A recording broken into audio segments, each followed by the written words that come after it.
Welcome to the Dan Sports Tips Euro 2016 Daily Fantasy Preview Show. This is the semi-final edition. We have Portugal against Wales and we've got France against Germany. We know which one's the banner matchup for it. We are going to be looking at how to construct a lineup on DraftKings. You have $50,000 to spend. You need a lineup of a goalkeeper, 2 defenders, 2 midfielders, 2 forwards and 1 utility player with your $50,000 budget. Points are scored like this.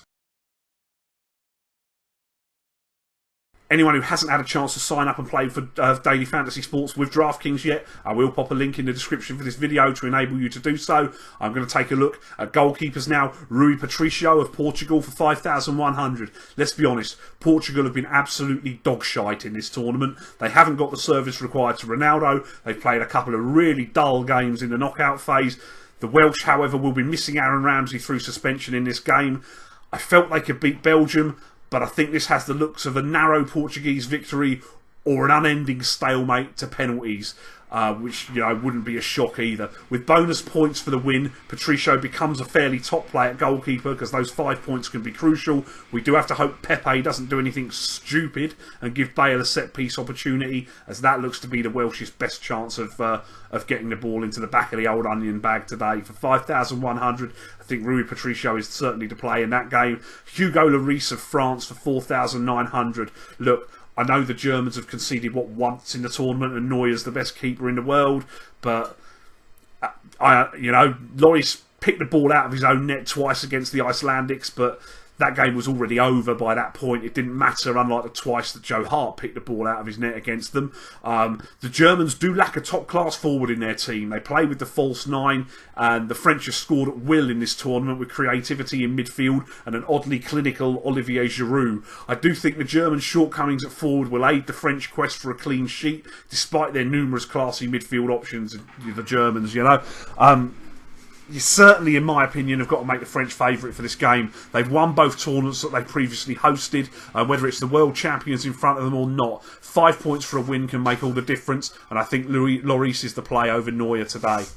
Defensively, I think Joshua Kimmich of Germany for 5,200 is the top player defender in this round. He takes a very advanced position for a fullback. He's basically a midfielder that qualifies as a defender, puts a lot of ball into the box. Combined with a German defence that's conceded 1 goal all tournament, it makes for almost guaranteed production for your lineups for a very reasonable 5,200. It's only 10% of your budget. Cedric Soares of Portugal for 4,600 is almost as good an option with what he brings out wide as an attacking force. I think he's a solid play against the Welsh that will need somebody to step up in the absence of Ramsey, and that will blunt their threat somewhat, aiding the Portuguese clean sheet chances. And as obviously you get the attacking upside of the Southampton man as well. I do think Portugal will see plenty of the ball in this game, as the Welsh will look to soak it up the pressure and hit them on the counter using the pace that their team does have. And James Chester of Wales for 3,400 let me down in the last round. I had him in all my teams and he scored me -0.5 point. Thanks very much.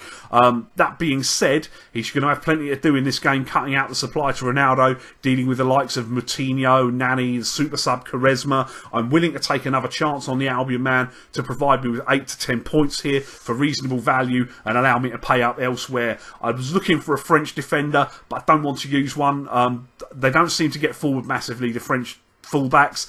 Certainly the centre-backs don't seem to have been particularly dangerous at set pieces either. I'm not sure they're going to have much in the way of opportunity, the fullbacks, to get forward anyway with the Germans attacking midfield trio. I think they'll be concentrating more defensively.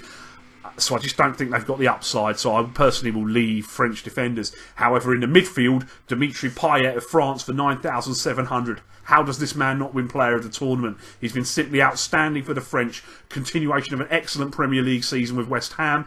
His low point in fantasy terms in games that he's played 80 or more minutes in this tournament is 17 points. He's involved at set pieces. The French are unlikely to be piling the goals in on Germany like they have done in the last 2 rounds.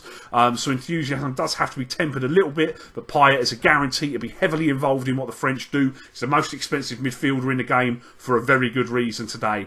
Toni Kroos of Germany for 7,400. The Real man has been consistent without setting the world on fire in this tournament. Özil would be a more obvious play from the German midfield, but they're going to need to step up a level, this team, against the French if they want a shot at winning this tournament. The trio of attacking midfielders they use hasn't really clicked. For me, I'd make a change. I'd bring in Andre Schürrle.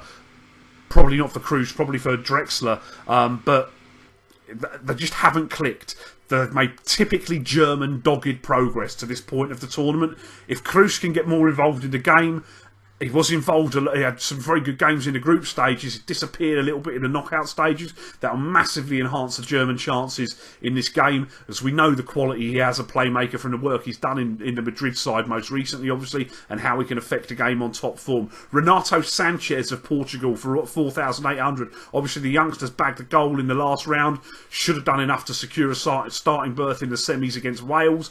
Has the look of a game that Wales will probably be soaking up the pressure and looking for the counter-attack. That should afford the Portuguese midfielders plenty of opportunity to have some influence on the game and secure offensive points. We've seen that Sanchez likes to unleash a shot from range as well. There's a lot of upside at a very cheap 4,800 price.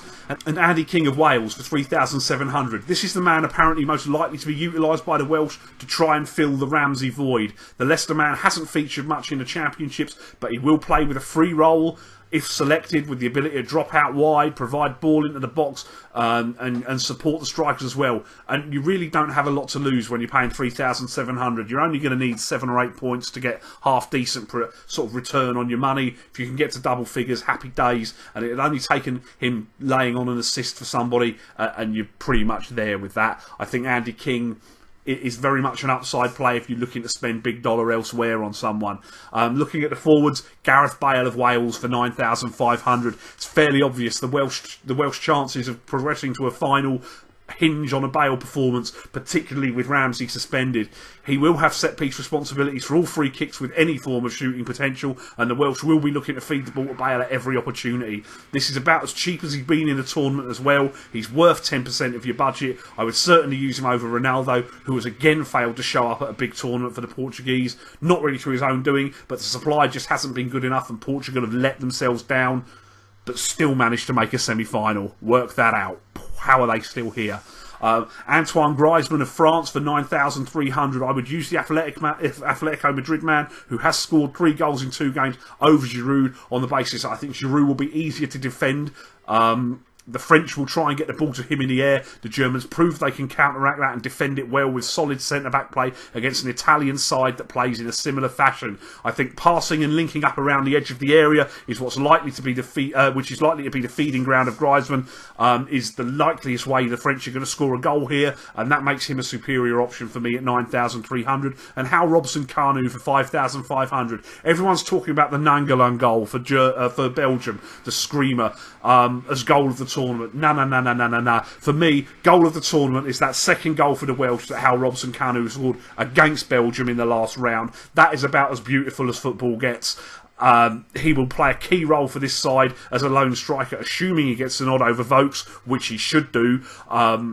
He'll play up top on his own, holding the ball up, laying it off to oncoming midfielders such as Gareth Bale, as well as playing on the shoulder of the last man, ready for the Welsh counter-attack and the through ball to try and get on the end of it and tuck the ball away as well. There's a lot of upside for Kanu today. The Welsh have proven they can counter-attack effectively through this tournament, and, you know, That's got to be their way. It's going to be a set piece from Bale or a counter attack for them to advance. What do you think is going to happen in the semi-finals? Who are we going to be watching in the final? Let me know in the comments section for this. Don't forget to click like and subscribe. You can follow me on Twitter at dansports.tips. That is all I've got for you. Best of luck with your lineups in your daily fantasy games in this round, and I will be back with a final preview. See you later.